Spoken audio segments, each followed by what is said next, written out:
Alright. Do you want to print money with your emails, but your emails are always going to spam? Are you tired of putting effort into your emails, but they keep going to spam? If that's the case, today we're going to solve your problem. We're going to be over how to get out of spam as soon as possible. We're going to make it very simple because there's people that make it very complicated, but I don't know why. And we're going to give you a very simple way to solve this. So we'll be going over what is deliverability, the vicious cycle of spam, and how to break the cycle as soon as possible. So let's start by what is deliverability. Deliverability is the ability of your email to land on the recipient's mail server. If you have good deliverability, you will land in the main inbox. If you have meh deliverability, you'll land in the promotions tab. And if you have bad deliverability, you will end up in spam. Here you have some quick links to my socials, my Instagram. I post there daily tips for you to grow your email revenue and scale your business. And here you have our website in case you want to check it out and explore a little bit. In case you want our help to scale your email revenue up to 50% of your total brand's revenue, I would advise you to check this out and schedule a call right here. So, the vicious cycle of spam.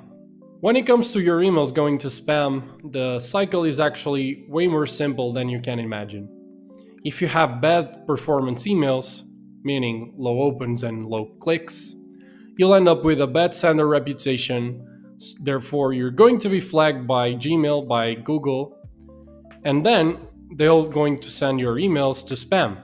Like in any other social platform, they want their users to receive only good content. So you're going to be flagged, then you're going to be sent to spam. And once you're going to be sent to spam, fewer people are going to see your emails. So you end up with low opens and low clicks. So the cycle goes on and on and on.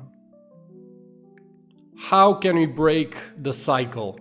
The good side of any cycle is that each element can affect all of the elements. So the sender reputation will affect Gmail, will affect spam, will affect your email performance. Gmail will affect spam, will affect your email performance, will affect your sender reputation. Each one of the elements will end up always affecting all of the others because it's a closed cycle. This way, we need to find the problem. And if you can do nothing about it, then it's not your problem to solve. Can you decide really if you have good or bad sender reputation? You cannot. Can you decide if Gmail is going to flag you or not? No, you can't. Can you hack Gmail? Can you decide if your emails are going to spam or not? No, you can't. So in this cycle here, the first time where you actually have something to say, where you actually can change a little bit, is here. Is in your email performance, it's in your opens and your clicks. So why are your emails not performing? We already know that spam has a role on this, but once again, we cannot control if your emails are going to spam or not. So this option here is not even on the table. If we're going to find out why your emails are not performing, this is not a thing to take into consideration. First, we can think that your emails are bad, so nobody wants to read them, and therefore you have low opens and low clicks. You might have low sending volume, and this way you don't stay on top of mind, and therefore nobody opens your emails. You might have high sending volume, and you end up being spammy. And one big thing also, you might be sending your emails to the wrong people. And now we're going to be over each one of these topics, and you're going to find the solution very quickly. How to send good emails. The first and the big advice I can give you is to focus on them. Focus on your clients, focus on your customers, focus on their problems, okay? You want to give useful content, and it's useful content for them, not for you. I don't mean useful content for you to sell. I don't mean useful opportunities for you to shove your product down people's throats. You want to make it very useful for them. you want to give tips, you want to give guides, you want to give news, you want to give curiosities, okay? You want to make it visually pleasing because at these times, with TikToks, with IG Reels, with YouTube Shorts, we're all dopamine seekers. We're always seeking stimulation. So you want to make it visually pleasing so that people really want to just open your emails just to see it, okay? Then you need to make it also easily digestible. You want to keep it skimmable, and you need to use less words and give more visuals.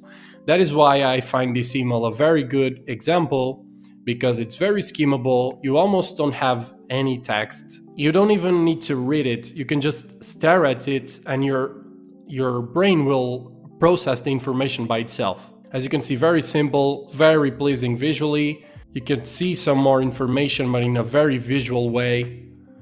And as a warning, stop brute selling. You can be useful and valuable and still sell. As I said very recently in one of my short form content pieces, stop trying to sell at all costs. Just focus on helping, focus on being useful, focus on helping them with their problem. Show as much as you can that you really understand their problem, because the more you show to really understand their pains, the more they will trust you with the solution. And once they trust you with the solution, then you show your product, you present your product as the solution, as the best solution, as the easiest solution, as the cheapest solution. That is how you do it. Now, sending volume. Use this as a rule of thumb. So 3 times per week is the best thing to do. It's not too little, it is not too hard. You might go for 4 times a week, but not at this point. We're trying to see this as a rescue. We're on a mission to put your deliverability back on top. So keep it as 3 times a week, and don't send bad emails just because you want to reach this number. Consistent quality always. Sending to the right people. As I said, this is a very important one, maybe one of the most important ones. So please be focused for this one.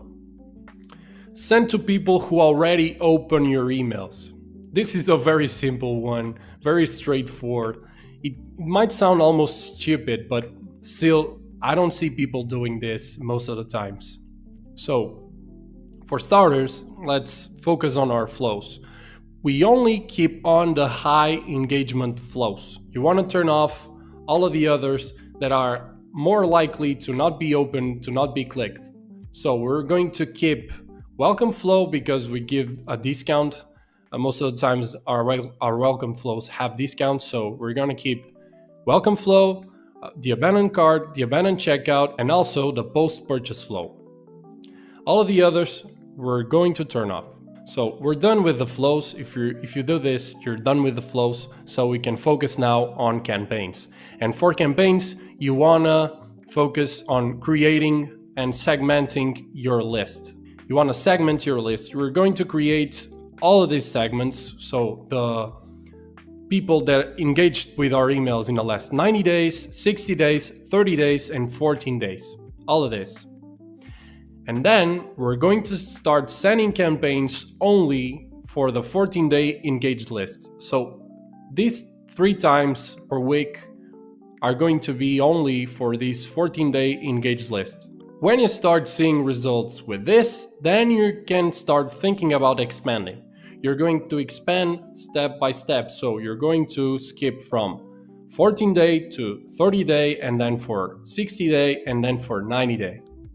And please, as I say here, take your time, don't rush it. Once you start seeing the results, you start expanding, okay? Don't focus on seeing results in terms of money. Don't think about revenue for now. Focus on opens and clicks. I left here this example for the engaged 30 segments, so people who engaged in the last 30 days. If someone can receive email marketing because person subscribed, and what some has done, open email at least once in the last 30 days, or what some has done, click email at least once in the last 30 days. We want to have this or because is a double check. Let's say Klaviyo wasn't able to check that the person opened the email. If we add this or click the email, if the person clicks, we have a double chance of adding the person to the list. It's just a double check to increase our chances of adding the person to the list without failing. And if we come back over here, we covered everything. We covered bad emails, so how to send good emails instead. You already know what is supposed to be the sending volume, and you already know how to send it to the right people. As simple as that, just go and execute on it. And before you go, let me just show you here real quick. If you want to add 50K to 250K to your MRR in the next 60 days, I would like to offer you a free audit of your Klaviyo account.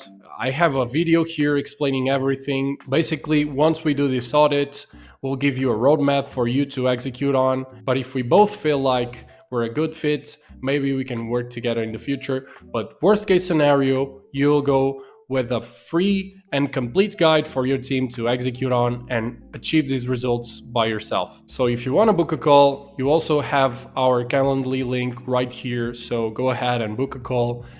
And other than that, hope you like it and see you in the next one.